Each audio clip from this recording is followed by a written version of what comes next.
shift in approach from Ukrainian allies that has angered the Kremlin. Germany's chancellor announced that they have lifted the ban on firing long-range missiles into Russia, and there are no longer range restrictions on weapons supplied to Ukraine by Germany, Britain, France, and the U.S. This comes after Russia unleashed multiple deadly attacks over several days, including overnight, that left 2 people dead, 16 others wounded.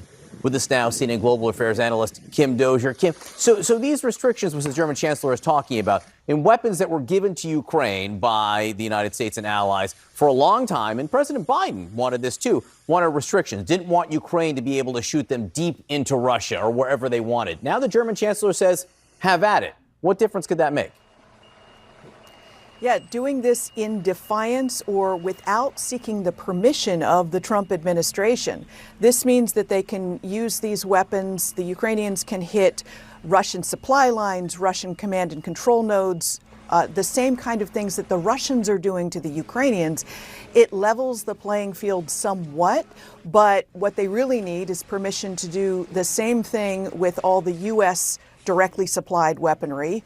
And they need continuing supplies to be able to continue to prosecute the fight, as Russian troops are apparently readying for a summer offensive. And whether those supplies continue in the numbers that they have over the last 3 years, that's one of the major questions now facing Ukraine, really facing the world. President Trump expressed surprise over the weekend that Vladimir Putin and Russia continues to attack Ukraine. What does that tell you? If he's really surprised, what does that tell you?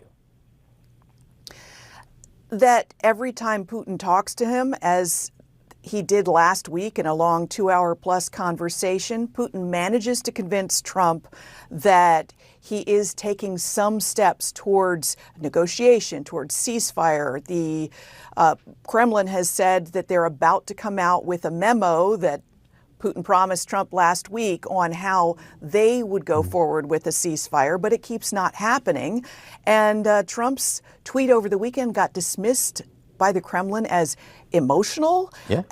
When you talk to Ukrainians and Europeans about this, they're like, when is he going to get it that Putin is playing him? Is he afraid of Putin? He seems to be as risk averse as Biden was, fearful that Putin might use nuclear weapons. And President Trump is said to be considering new sanctions against Russia. Nothing definite at this point. How much would new sanctions make a difference?